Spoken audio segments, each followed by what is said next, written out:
ಆತ್ಮೀಯ ಬಂಧುಗಳೇ, ನಿನ್ನೆ ದಿನ ದೇವಿಯ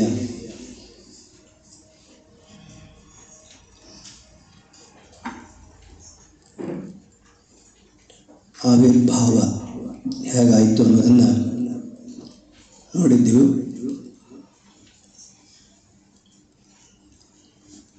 ಮಹಾನಿದ್ರೆಯಲ್ಲಿದ್ದಂಥ ಅಂದರೆ ಯೋಗ ನಿದ್ರೆಯಲ್ಲಿದ್ದಂಥ ವಿಷ್ಣುವನ್ನು ಬ್ರಹ್ಮ ಹೋಗಿ ಯೋಗ ನಿದ್ರೆ ಮೂಲಕ ಇದ್ದಂಥವನ್ನ ಎಚ್ಚರಿಸಿದ. ಅವನ ವಿಷ್ಣುವಿನ ಕರ್ಣಮಲದಿಂದ ಮಧು ಮತ್ತು ಕೈಟಭರು ಉದ್ಭವಿಸಿದರು.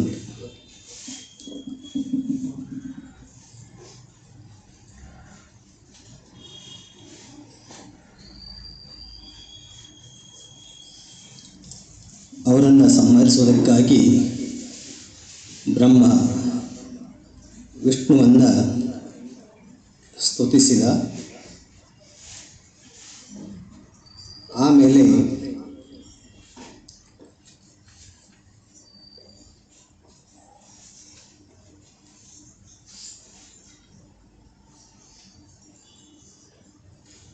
ವಿಷ್ಣು ಯೋಗ ನಿದ್ರೆಯಿಂದ ಎದ್ದು ಅಂದರೆ ಯೋಗಮಾಯ ಮೂಲಕವೇ ಮಧು ಕೈಟಭರನ್ನು ಅವನು ಸಂಹಾರ ಮಾಡಿದ ಅನ್ನುವಂಥದ್ದನ್ನು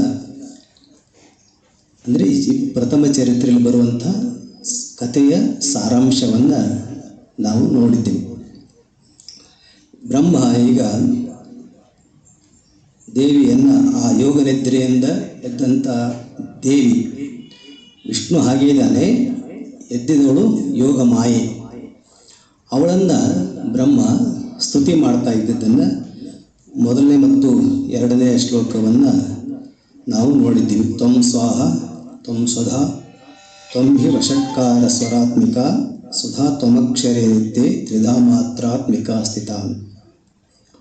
ನೀನು ಸ್ವಹ ಮಂತ್ರವು ನೀನೇ ಆಗಿರುವೆ, ಸ್ವಧಾ ಮಂತ್ರವು ನೀನೇ ಆಗಿರುವೆ. ಅದರ ವಿವರಣೆಗಳನ್ನು ನಾವು ನಿನ್ನೆ ನೋಡಿದ್ದೆವು. ಅರ್ಧ ಮಾತ್ರ ಸ್ಥಿತ ನಿತ್ಯ ಯಾನುಚ್ಚಾರ ವಿಶೇಷತಃ ತ್ವಮೇವ ಸಂಧ್ಯಾ ಸಾವಿತ್ರಿ ತ್ವಂ ದೇವಿ ಜನನಿ ಪರ. ನೀನು ಅರ್ಧ ಮಾತ್ರೆಯು ರೂಪದಲ್ಲಿರುವವಳು, ನೀನು ನಿತ್ಯಳು, ನಿರ್ದಿಷ್ಟವಾಗಿ ಉಚ್ಚರಿಸಲಾಗದ ಸ್ವರೂಪವುಳ್ಳವಳು, ನೀನೇ ಸಂಧ್ಯಾಕಾಲವು, ನೀನೇ ಸಾವಿತ್ರಿ ಮಂತ್ರ ಅಂತ ಸ್ತುತಿ ಮಾಡಿದ್ದನ್ನೆಲ್ಲ ನೋಡಿದ್ದೆವು. ಈಗ ಮುಂದಿನ ಶ್ಲೋಕ. ತ್ವಯೇತದ್ಧಾರ್ಯತೆ ವಿಶ್ವಂ ತ್ವಯೇತತ್ಸೃಜ್ಯತೆ ಜಗತ್ ತ್ವಯೇತತ್ಪಾಲ್ಯತೆ ದೇವಿ ತ್ವಮತ್ಸ್ಯಂತೆ ಚ ಸರ್ವದಾ. ಹೇ ದೇವಿ, ನಿನ್ನಿಂದ ಈ ವಿಶ್ವವು ಸೃಷ್ಟಿಸಲ್ಪಟ್ಟಿದೆ, ನಿನ್ನಿಂದ ಈ ವಿಶ್ವವು ಧರಿಸಲ್ಪಟ್ಟಿದೆ. ಸೃಷ್ಟಿಯಾಗಿದ್ದು ಅವಳಿಂದಲೇ ಧಾರಣೆ, ಅದನ್ನು ರಕ್ಷಣೆ ಮಾಡುತ್ತಾ ಇರ್ತಕ್ಕಂಥವಳು ಕೂಡ. ದಯವಿಟ್ಟು ಸೈಲೆಂಟ್ ಮಾಡಿ, ಅದು ಮತ್ತೆ ಮತ್ತೆ ರಿಂಗ್ ಆಗ್ತಾಯಿದೆ ಮೊಬೈಲು ಯಾರ್ದು.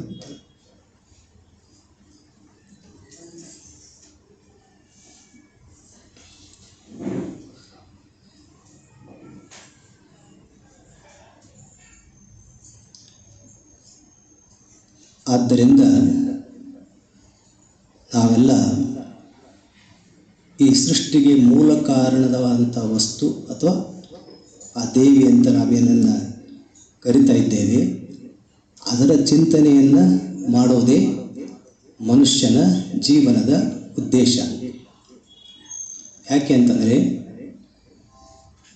ನಮ್ಮನ್ನು ಧರಿಸ್ತಾ ಇರೋದು ಆ ಶಕ್ತಿನೇ, ಸೃಷ್ಟಿಯಾಗಿರೋದು ಅವಳಿಂದೇ. ಸೃಷ್ಟಿ, ಸ್ಥಿತಿ, ಲಯ ಈ ಮೂರೂ ಕಾರ್ಯವನ್ನು ಅವಳೇ ಮಾಡುವಾದ್ದರಿಂದ ಇಲ್ಲಿ ಹಾಗಾದರೆ ನಮ್ಮ ಅಸ್ತಿತ್ವ ಮತ್ತು ನಮ್ಮ ಕರ್ತವ್ಯ, ನಮ್ಮ ಕೆಲಸ ಏನು ಅಂತಂದರೆ ಅವಳೇ ನಮಗೆ ನಮ್ಮದೇ ಅಂಥವನ್ನಂತೂ ವಾತಾವರಣವನ್ನು ಅಥವಾ ಜಗತ್ತನ್ನು ಸೃಷ್ಟಿ ಮಾಡಿಕೊಟ್ಟಿದ್ದಾಳೆ. ಅದರಲ್ಲಿ ನಮಗೆ ವಹಿಸಿದಂಥ ಕರ್ತವ್ಯಗಳನ್ನು, ಕೆಲಸ ಕಾರ್ಯಗಳನ್ನು ವಹಿಸಿದ್ದಾಳೆ. ಅದನ್ನು ಮಾಡ್ತಾ ಜೊತೆಗೇ ಅವಳಂದೇ ಕುರಿತು ನಾವು ಚಿಂತನೆಯನ್ನು ಮಾಡಬೇಕು ಅಂತ. ಹಾಗೆ ಮಾಡೋದನ್ನೇ ಮೋಕ್ಷ ಅಂತ ಕರೆಯೋದು.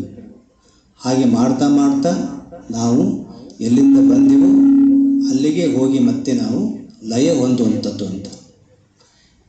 ನಾವು ಬಂದದ್ದರಿಂದ ಬಂದಂಥ ಸ್ಥಳದಿಂದ ಅಲ್ಲಿಗೆ ಹೋಗಿ ಲಯ ಹೊಂದುವುದು. ಇದನ್ನು ಈ ತಾಯಿ ಮಹಾಶಕ್ತಿ ಇದೆಲ್ಲವನ್ನು ನಾವೇನು ಕರಿತಾ ಇದ್ದೇವೆ, ಇದನ್ನು ನಮ್ಮ ಬುದ್ಧಿ ಮತ್ತು ಮನಸ್ಸುಗಳಿಂದ ಅರಿಯೋದಕ್ಕೆ ಸಾಧ್ಯ ಇಲ್ಲ ಅಂತ.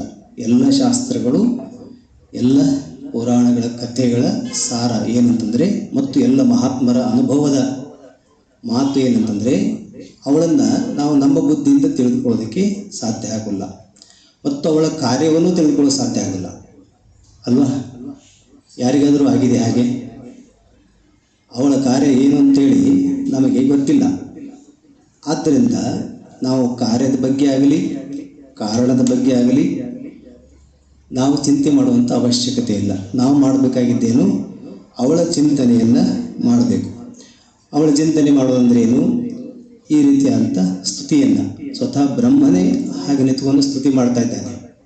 ಯಾರು ಈ ಜಗತ್ತನ್ನು ಸೃಷ್ಟಿ ಮಾಡೋದಕ್ಕೆ ದೇವಿಗೆ ಸಹಾಯಕನಾಗಿದ್ದನು ಆ ಬ್ರಹ್ಮನೇ ಅವಳನ್ನು ಸ್ತುತಿ ಮಾಡ್ತಾ ಇದ್ದಾನೆ. ಹೇಗೆ? ನಿನ್ನಿಂದಲೇ ವಿಶ್ವವು ಸೃಷ್ಟಿಸಲ್ಪಟ್ಟಿದೆ, ನಿನ್ನಿಂದಲೇ ವಿಶ್ವ ಧರಿಸಲ್ಪಟ್ಟಿದೆ, ನಿನ್ನಿಂದಲೇ ಪಾಲಿಸಲ್ಪಟ್ಟಿದೆ ಅಂತ. ಹಿಂದೆ ನಾವು ಕಥೆಯನ್ನು ಕೇಳಿದೆವು, ದೇವಿ ಉದ್ಭವ ಆಗಿತ್ತು ಹೇಗೆ. ಈ ಪುರಾಣದ ಪ್ರಕಾರ ಸ್ವಯಂ ತಾನೇ ಉದ್ಭವಳಾದದು.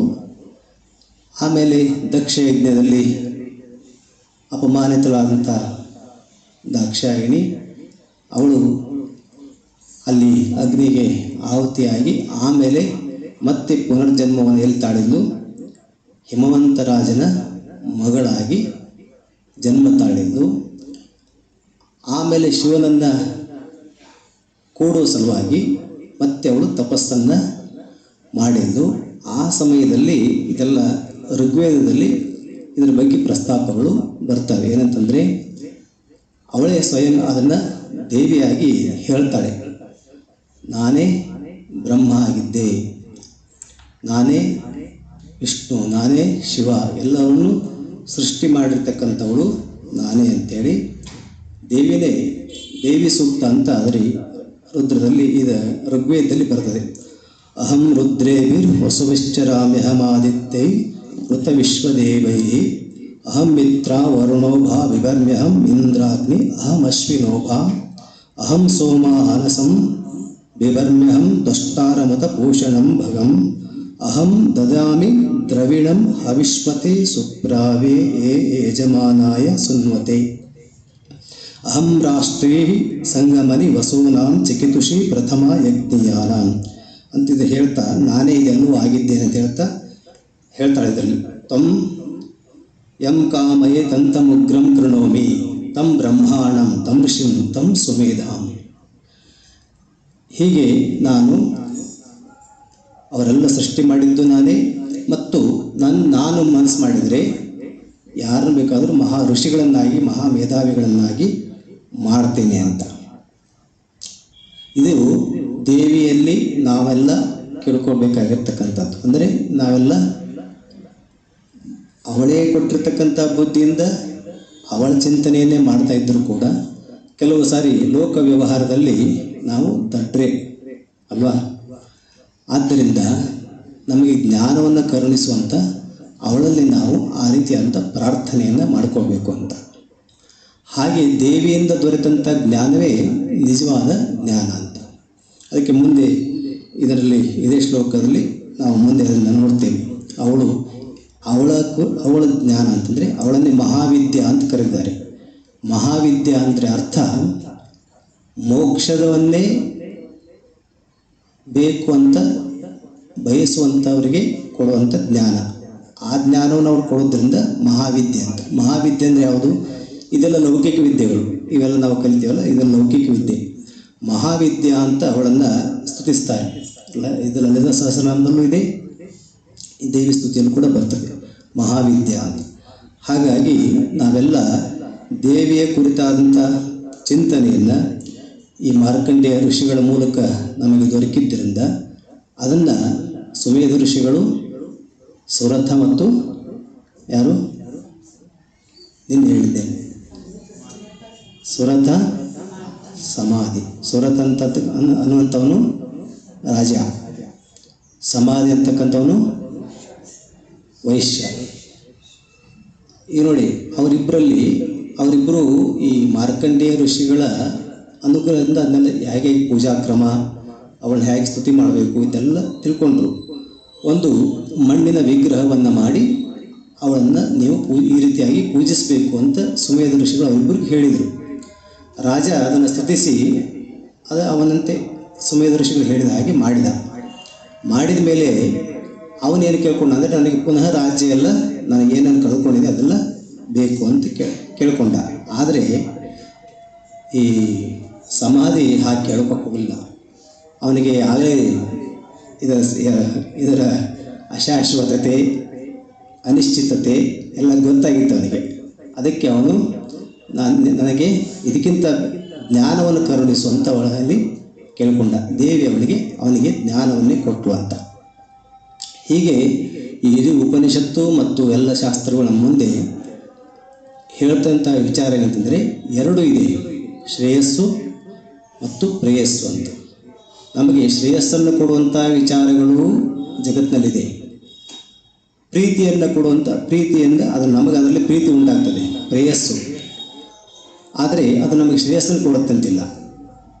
ಎರಡೂ ಪ್ರಪಂಚದಲ್ಲಿ ಸೃಷ್ಟಿ ಮಾಡಿ ಬಿಟ್ಟಿದ್ದಾರೆ, ದೇವಿ ನಮ್ಮ ಮುಂದೆ ಇಟ್ಟಿದ್ದಾರೆ.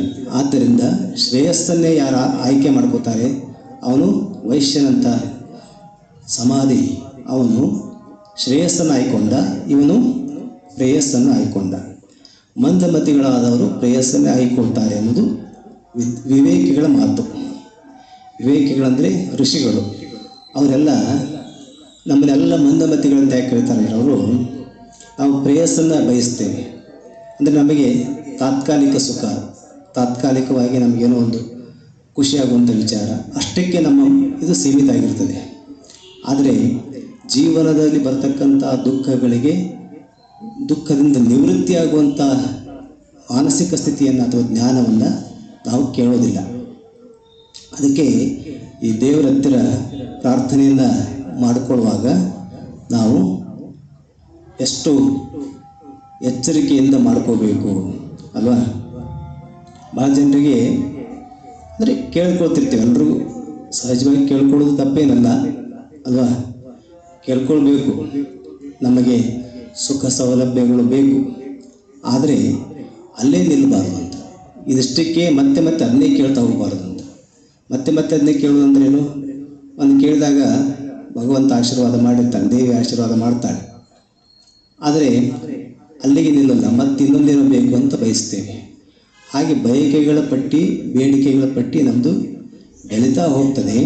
ಹೋದ ಹಾಗೆ ಏನಾಗುತ್ತೆ, ನಮಗೆ ಮತಿಗೆ ಅಂದರೆ ಬುದ್ಧಿಗೆ ಒಂದು ರೀತಿ ತಾಮಸಿಕ ಭಾವನೆ ಆವರಿಸಿಕೊಂಡು ನಾವು ಏನು ಕೇಳಬೇಕು ಏನು ಕೇಳಬಾರ್ದು ಅನ್ನೋ ವಿಷಯದಲ್ಲಿ ದ್ವಂದ್ವಕ್ಕೊಳಗಾಗಿ ಯಾವಾಗಲೂ ನಮಗೆ ಬೇಕಾಗಿದ್ದನ್ನೇ ಕೇಳ್ತಾ ಹೋಗ್ತಾ ಇರ್ತೀವಿ.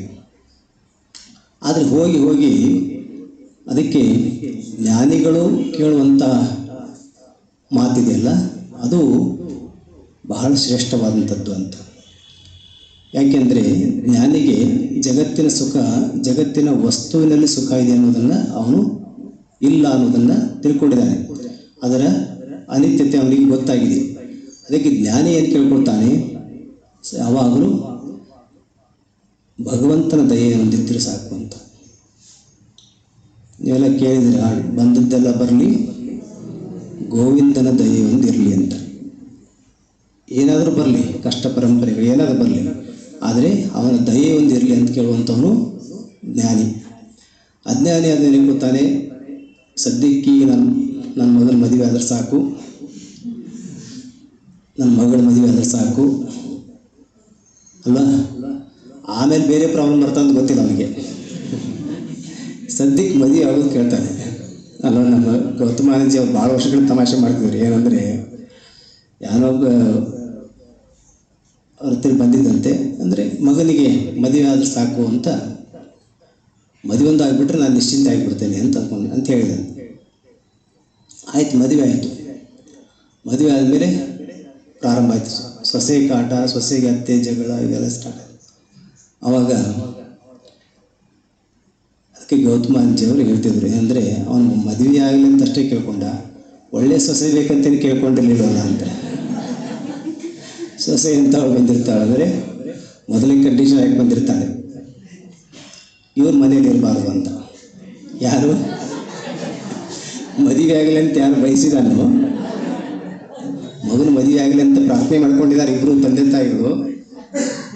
ಬಂದವಳು ಕೇಳ್ಕೊಳ್ತಾ ಇದ್ದಾರೆ ದೇವ್ರ ಹತ್ರ ಏನಂದರೆ ಅವರಿಬ್ಬರು ಇರಬಾರ್ದು ಅಂತ. ಇದೇ ಪ್ರಪಂಚ ಅಂತ. ಅದಕ್ಕೆ ಜ್ಞಾನಿಗಳಂತೆ ನಾವು ಪ್ರಾರ್ಥನೆಯನ್ನು ಮಾಡ್ಕೋಬೇಕು. ಅದಕ್ಕೆ ನಾನು ಮತ್ತೆ ಮತ್ತೆ ಅದನ್ನು ಹೇಳ್ತಾ ಇರ್ತೇನೆ. ಅಂದರೆ ಕೃಷ್ಣನ ಮಾತನ್ನು ಕೇಳ್ಕೋಬೇಕು. ಕೇಳ್ಕೊಳ್ತಾ ಭಗವಂತನ ಬಿಡಬಾರ್ದು. ಅಂದರೆ ಅವನ ದಯೆಯನ್ನು ನಾವು ಯಾವಾಗಲೂ ನಿನ್ನ ದಯೆಯಿಂದ ಹೇಗಿದೆಯೋ ಹಾಗಾಗಲಿ ಅಂತ ಅಲ್ವಾ. ಅವನ ಇಚ್ಛೆಯಿಂದ ಆಯ್ತಂದ್ರೆ ಎಲ್ಲ ಚೆನ್ನಾಗಿರ್ತದೆ ಅಂತ. ಅವನ ಇಚ್ಛೆಗೆ ನಾವು ಒಪ್ಪಿಸ್ಕೊಳ್ಳೋದು ಭಾಳ ಕಷ್ಟ ಇದೆ. ಯಾಕಂದರೆ ನಾವು ಬಯಸ್ತೀವಿ ಹಂಗೆ ಒಪ್ಪಿಸ್ಕೊಂಡ್ಬಿಟ್ಟು ಏನಾದರೂ ಆಗಿಬಿಟ್ರೆ ಏನು ಮಾಡುತ್ತೆ, ಇದು ನಮಗೆ ಡೌಟ್ ಇದೆ. ನಾವೇನು ವ್ಯಾವಹಾರಿಕವಾಗಿ ಅವನನ್ನು ಯೋಚನೆ ಮಾಡ್ತೇವೆ. ಭಗವಂತ ಬಗ್ಗೆ ಚಿಂತನೆ ಏನು ಅನ್ನೋದಂದರೆ ಅವನು ನಮ್ಮ ಹಾಗೆ ಅಂತ ಅಲ್ವಾ. ನಾವೇನಾದರೂ ಹೀಗೆ ಯಾರಿಗಾದ್ರೂ ನೋಡಿ, ಪೂರ್ಣ ಮನೆಯಲ್ಲಾದರೂ ಆಯಿತು, ಹೊರಗಡೆ ಆಫೀಸ್ಗಳು ಎಲ್ಲಾದರೂ ಕೂಡ ಪೂರ್ಣ ಸ್ವಾತಂತ್ರ್ಯವನ್ನು ಯಾರಿಗೂ ಕೊಡೋಕ್ಕಾಗಲ್ಲ. ನಮ್ಮನ್ನು ನಾವು ನೀವೆಲ್ಲ ಹೇಳಿದ್ದೆಲ್ಲ ಒಳ್ಳೇದಿದೆ ಅಂತ, ಈಗ ಸ್ವಾಮಿಗಳ ಹತ್ರ ಯಾರು ಬರ್ತಾರಂತ ತಿಳ್ಕೊಳ್ಳಿ, ನೀವು ಹೇಳಿದ್ದೆಲ್ಲ ಕೇಳ್ತೀವಿ ಅಂತಾರೆ ಅಲ್ವಾ. ಗುರುಗಳು ಹೇಳಿದ್ದೆಲ್ಲ ಕೇಳಿದ್ರೆ ಒಳ್ಳೇದಾಗತ್ತೆ ಅಂತ ಗೊತ್ತಿದೆ. ಆದರೂ ನಮ್ಮ ಮನಸ್ಸಿನಲ್ಲಿ ಏನಿದೆಯೋ ಅದನ್ನು ಗುರುಗಳು ಹೇಳಬೇಕು, ಅದಕ್ಕೆ ಒಳ್ಳೆಯದು ಅಲ್ವಾ. ಹೀಗೆ ದೇವರ ಜೊತೆಗೆ ನಾವು ದೇವರಿಗೆ ನಮ್ಮನ್ನು ಪೂರ್ಣ ಒಪ್ಪಿಸ್ಕೊಳ್ಳೋದು ಅಂತ ಸ್ಥಿತಿ ನಮಗೆ ಬಂದಿಲ್ಲ. ಅದು ಬಂದಿಲ್ಲ ಅಂದರೆ ತಪ್ಪಲ್ಲ, ಅದು ಜೀವಿಗೆ ಒಬ್ಬೊಬ್ಬರು ಒಂದು ವಿಕಾಸದ ಹಂತದಲ್ಲಿ ಇದ್ದಾರೆ. ಮೊದಲು ಅದನ್ನು ನಾವು ಭಗವಂತನ ಜೊತೆ ಕೇಳ್ಕೊಳ್ಳೋದು. ಆಮೇಲೆ ಆರ್ಥ ಜಿಜ್ಞಾಸು ಅರ್ಥಾರ್ಥಿ ಜ್ಞಾನಿ 4 ಭಕ್ತರಿದ್ದಾರೆ ಅಂತ ಕೃಷ್ಣ ಭಗವದ್ಗೀತೆಯಲ್ಲಿ ಹೇಳಿದಂಗ. ನಾವು ಮೊದಲು ನಾವೆಲ್ಲ ಆರ್ಥ ಸ್ಥಿತಿಯಲ್ಲಿ ಇರ್ತಕ್ಕಂಥವ್ರು. ಕಷ್ಟಗಳಿದ್ದಾವೆ, ಕಷ್ಟಗಳು ಬಂದಾಗ ಒಮ್ಮೆ ದೇವ್ರ ನೆನೆಸಿ ಮಾಡ್ತೀವಿ. ಕಷ್ಟ ಬಂತು ಅಂದರೆ ದೇವರು ಅಟ್ಲೀಸ್ಟ್ ನಾವು ದೇವ್ರ ಹತ್ರ ಹೋಗ್ತಾ ಇದ್ದೇವಲ್ಲ ಅನ್ನೋದೇ ಸಂತೋಷ. ಅದು ಮೊದಲೇ ಹೆಜ್ಜೆ. ಕಷ್ಟ ಬಂದಾಗ ಬೇರೆ ಯಾರ ಹತ್ರ ಹೋಗಲಿಲ್ಲವಲ್ಲ, ದೇವ್ರ ಹತ್ರ ಕೇಳ್ಕೊಳ್ತಾ ಇದ್ದೇವೆ ಅನ್ನೋದು ಅದು ಕೂಡ ಅವನು ಸುಕೃತಿ ಅಂತ ಕರೀತಾರೆ. ಅವನ ಪುಣ್ಯಶಾಲಿ ಅಂತ ಕೃಷ್ಣ ಹೇಳ್ತಾನೆ. ಹಾಗೆ ಕೊನೆಗೆ ನಮಗೆ ಬರುವಂಥದ್ದು ಜ್ಞಾನಿಯ ಸ್ವಭಾವ. ಇದನ್ನೆಲ್ಲ ತಿಳ್ಕೋಬೇಕು, ದೇವಿ ಬಗ್ಗೆ ಇಷ್ಟೆಲ್ಲ ಚಿಂತನೆ ಮಾಡಬೇಕು ಅಂತ ಬರುವುದು ಜ್ಞಾನಿಗೆ. ಅದಕ್ಕೆ ಶಂಕರಾಚಾರ್ಯರು ಅವರ ಸ್ತೋತ್ರದಲ್ಲೂ ಕೂಡ ಹೇಳಿದರು, ನಾನಿಂದ ಅಪರಾಧಗಳು ಬೇಕಾದಷ್ಟು ಆಗಿರಬಹುದು, ನಾನೇನು ಕೇಳ್ಕೊಳ್ತಾ ಇದ್ದಂದರೆ ನಿನ್ನ ಇಚ್ಛೆ ಹೇಗಿದೆಯೋ ಹಾಗೆ ಮಾಡು, ಯಥೇಚ್ಛಿಸಿ ತಥಾ ಕುರು, ನಿನ್ನ ಇಚ್ಛೆಯಂತೆ ನನ್ನನ್ನು ನಡೆಸುವಂತ. ಜ್ಞಾನಿಗಳವರು ಅವ್ರಿಗೆ ಗೊತ್ತಿದೆ ಭಗವಂತ ನನಗೆ ಒಳ್ಳೆಯದನ್ನೇ ಮಾಡ್ತಾರೆ ಅಂತ, ಅದರಲ್ಲಿ ಯಾವ ಸಂಶಯ ಇಲ್ಲ ಅವರಿಗೆ. ಅದಕ್ಕೆ ಅವ್ರು ಏನು ಕೇಳ್ತಾರೆ, ನಿನ್ನ ಇಚ್ಛೆಯಂತೆ ಆಗಲಿ ಅಂತ. ಯಾವಾಗಲೂ ಅವರು ಭಗವಂತ ಅವ್ರ ಇಚ್ಛೆಯಂತೆ ಚೆನ್ನಾಗಿಟ್ಟಿರ್ತಾನೆ. ಯಾಕೆಂದರೆ ಈ ಜಗತ್ತನ್ನು ಯಾವ್ಯಾವ ಕಾಲದಲ್ಲಿ ಯಾರ್ಯಾರಿಗೆ ಏನೇನು ಕೊಡಬೇಕು, ಏನು ಸಿಗಬೇಕು ಅನ್ನುವಂಥದ್ದನ್ನು ತಾಯಿ ಜಗನ್ಮಾತೆನೇ ನಿರ್ಧಾರ ಮಾಡ್ತಾಳೆ. ಆದ್ದರಿಂದ ಅವಳೇ ನಮ್ಮನ್ನು ಪಾಲಿಸುವವಳು ಮತ್ತು ಧರಿಸುವವಳು ಅಂತವಳು.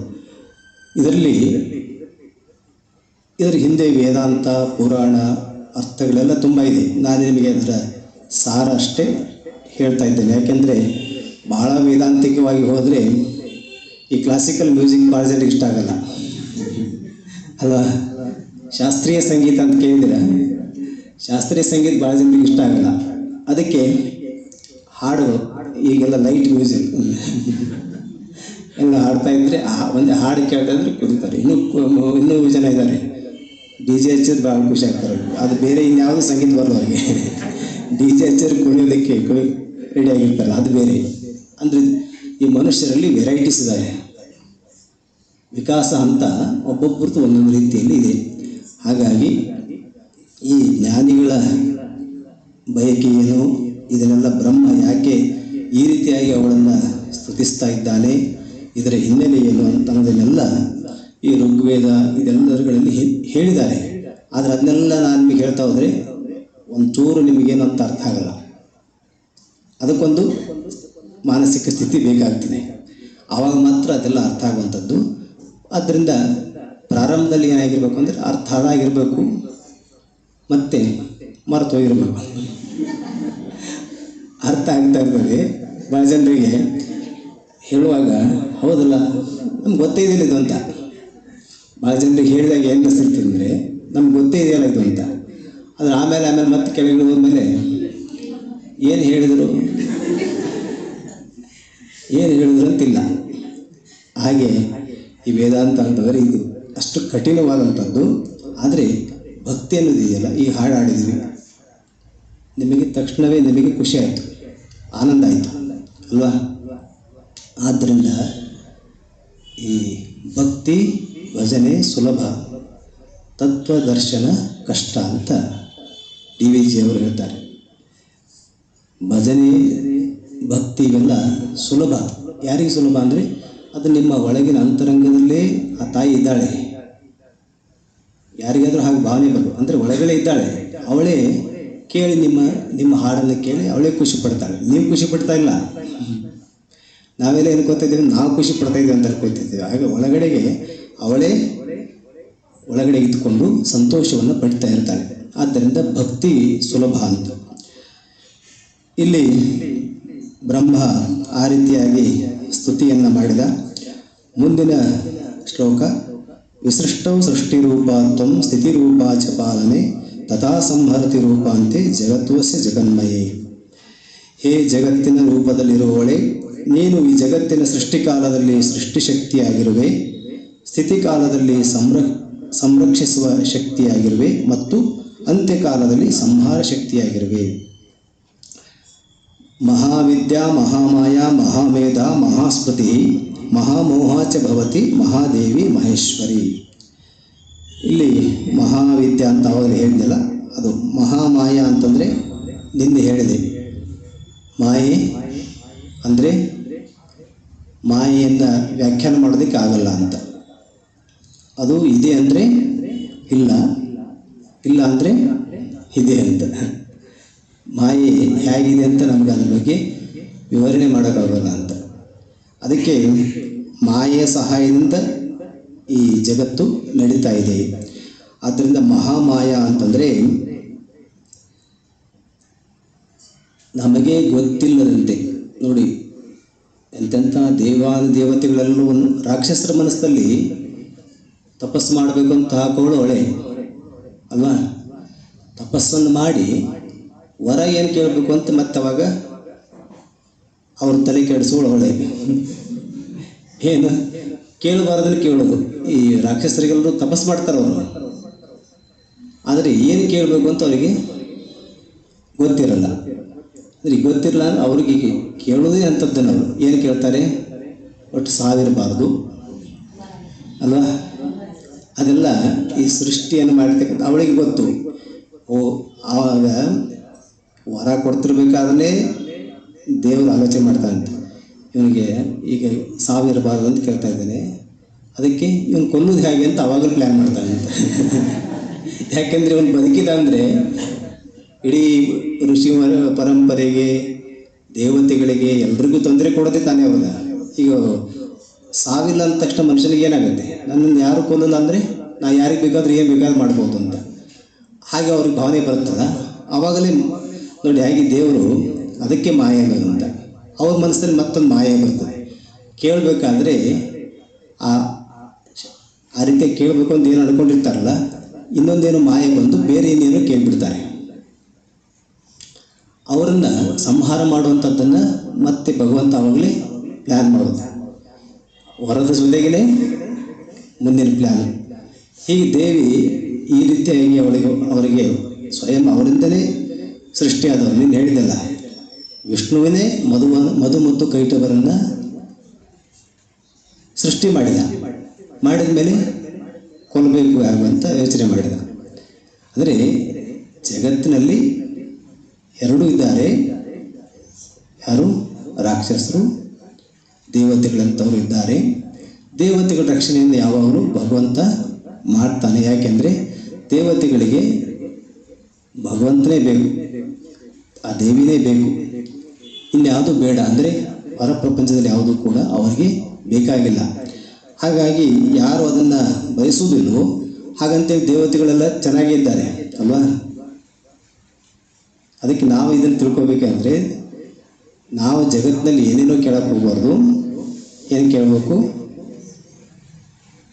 ಭಗವತಿಯ ದೇವಿಯ ಕಾರುಣ್ಯ, ಅವಳ ಕುರಿತಂಥ ಜ್ಞಾನ, ಅದನ್ನೇ ನಮಗೆ ಕೊಡು ಅಂತ ಕೇಳಿದಾಗ ಈ ಲೌಕಿಕದಲ್ಲಿ ಇರ್ತಕ್ಕಂಥ ಸುಖಗಳು ತನ್ನಿಂತಾನೇ ಬರ್ತಾವೆ. ಆದರೆ ಅವಿವೇಕಿ ಆದವನು ಅದನ್ನೇ ಬೇಕು ಅಂತ ಕೇಳ್ತಾನೆ.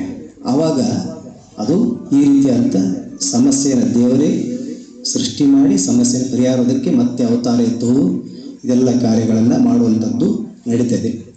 ಹೀಗೆ ಮುಂದಿನ ಶ್ಲೋಕಗಳನ್ನು ಸ್ತೋತ್ರಗಳನ್ನು ಮತ್ತೆ ನಾಳೆ ನೋಡೋಣ.